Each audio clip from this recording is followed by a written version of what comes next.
in which people have sex just for pleasure. I would love for you to interrupt. Hi, I'm Ann Ross, and I'm a proud member of Women's Voices Raised for Social Justice, and I'm also president of the National Women's Political Caucus of Metro St. Louis. We try to get good pro-choice women elected. And I am proud to join the women's filibuster today because women believe the debate surrounding reproductive choice speaks to one of the basic foundations upon which our country was established, the freedom of religion. Therefore, we believe women must be respected as moral decision makers, making choices based upon their own religious beliefs and traditions as well as their consciences. Religious matters are best left to religious communities, not to politicians. Governing bodies should not pass any laws that elevate one religious community's moral reasoning over another's. We believe the best way to prevent abortion is to prevent unwanted pregnancies. Therefore, we believe that funding for state family planning programs should be reinstated and increased. Pharmacists should be required to dispense emergency contraceptives to women who have a prescription, a doctor's prescription. If a pharmacist is unwilling or unable to do this, referral to a cooperative pharmacy must be made immediately. Ideally, emergency contraceptives should be available over the counter. Sex education, which includes information about contraception as well as abstinence-only education, should be a mandatory course in all high schools. We believe women deserve dignity and respect for the choices we make concerning our reproductive health. Therefore, we believe the decision to terminate a pregnancy should be left to a woman and her physician. Clergy, therapists, and others who counsel women must be free from harassment, intimidation, and possible legal action.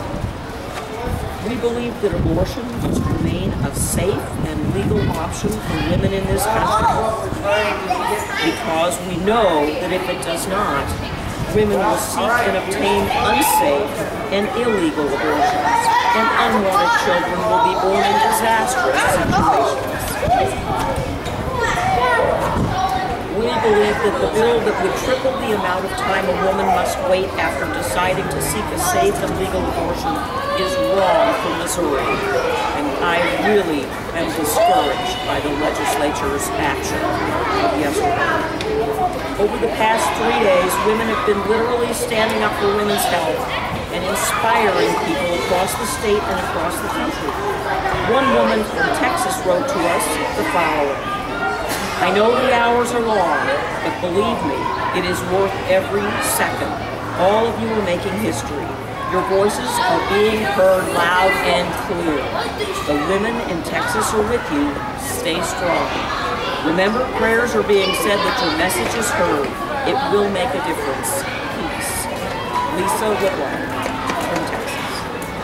She then said her testimony was part of Wendy Davis's filibuster in Texas and urged us to read that as part of our women's filibuster in Missouri.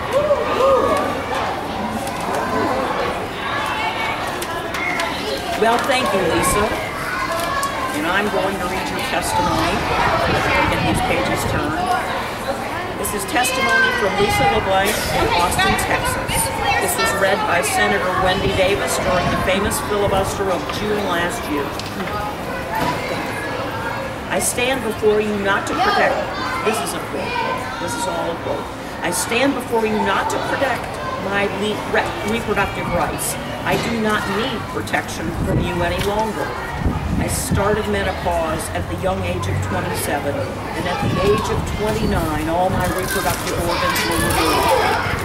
I am a rape survivor. I am a rape survivor as well. This is more of Lisa's. I did not pursue the legal justice I deserve because of fear of the system, shame and guilt. The shame and guilt I assumed to be mine, but we are all aware, well aware, it is not. I did everything right. I met this male through a close friend's brother. I spoke with him for a number of hours every other day for 6 weeks before consenting to a date. But when I opened the door to my home, I sensed I was in trouble. I was attacked for over 7 hours in my home. Now they call it date rape. I was paralyzed by fear for 3 years. I was tortured nightly when the phone rang between the hours of 2 and 3 a.m., the same time the rapist left my house. He phoned nightly for 2 years after the rape. It was just a little daily reminder of what he did and could still do to me. I did turn off the phones closest to my bedroom, but I had roommates and they did not know because of shame, and I didn't tell anyone for years.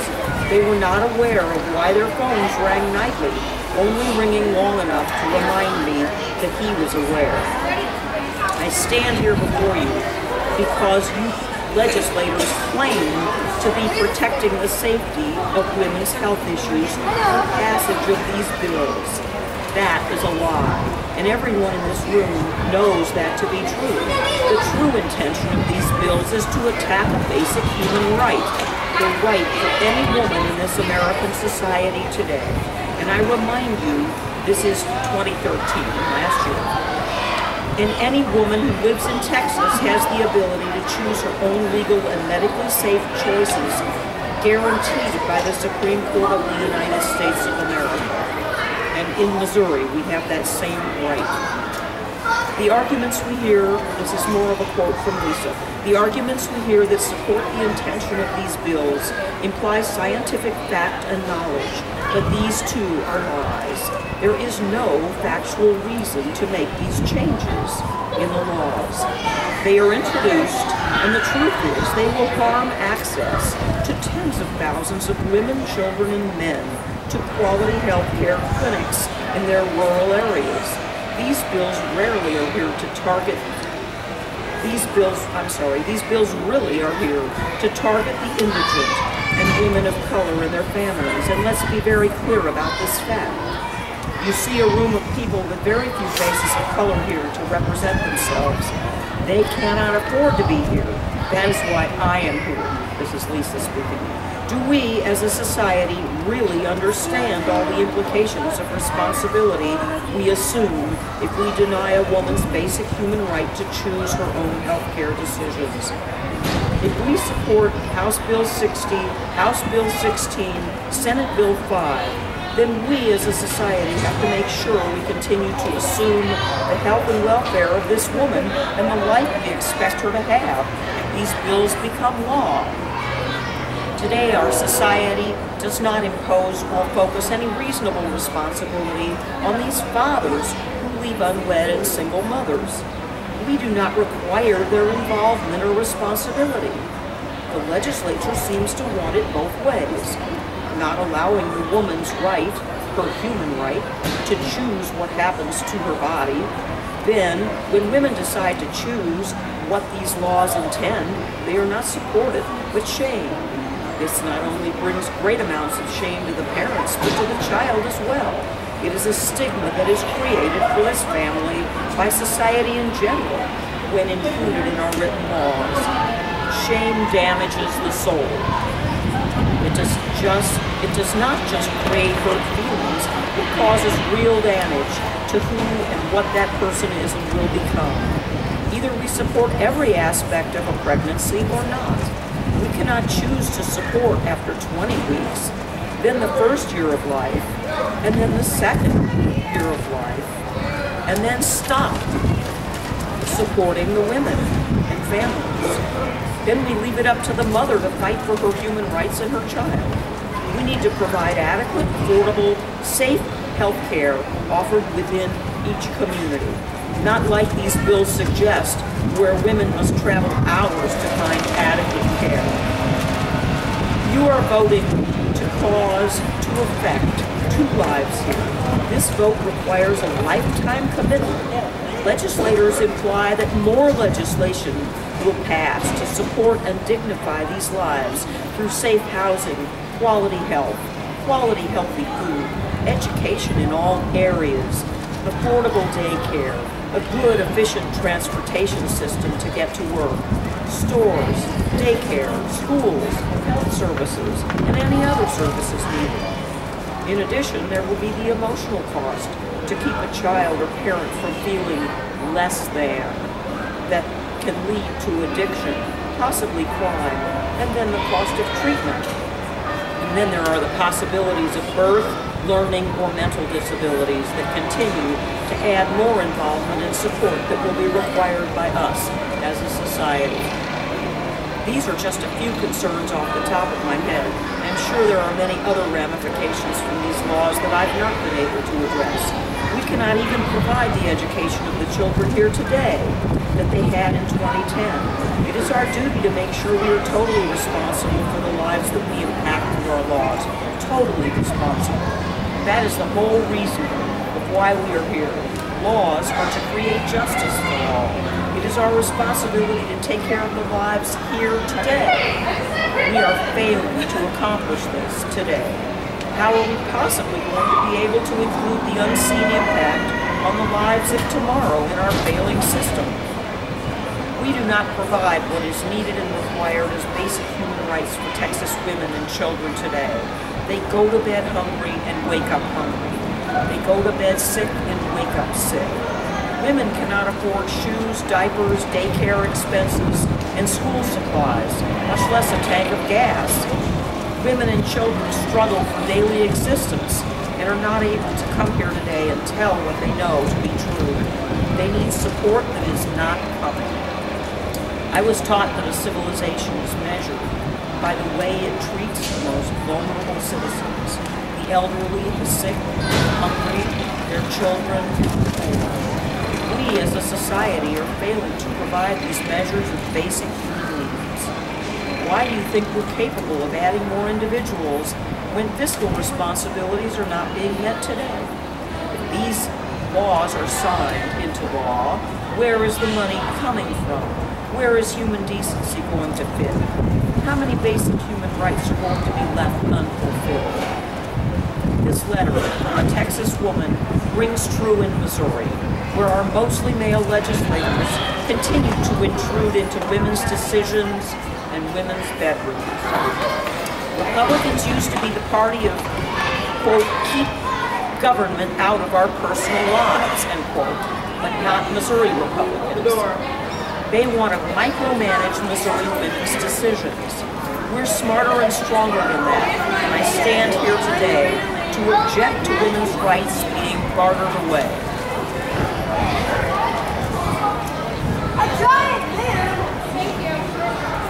Much of Lisa LeBlanc's testimony resonates with me, and I'm sure it resonates with a lot of people across the state. In addition to being here as a representative of women's voices raised for social justice, I'm here representing myself and children, and I'm honoring two other women. I am one of 4 children.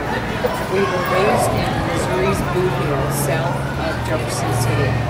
Our mother was married when she was only 16 years old. Her first child, my older brother, was born at Cape Florida when she was only 17 years old. 3 short years later, her second child was born in Sikeston. That was my sister. When my sister was 4 months old, our mother became pregnant again. She was 21 years old when I was born at Cape Florida. In the first 4 years of her marriage, our young mother had 3 babies.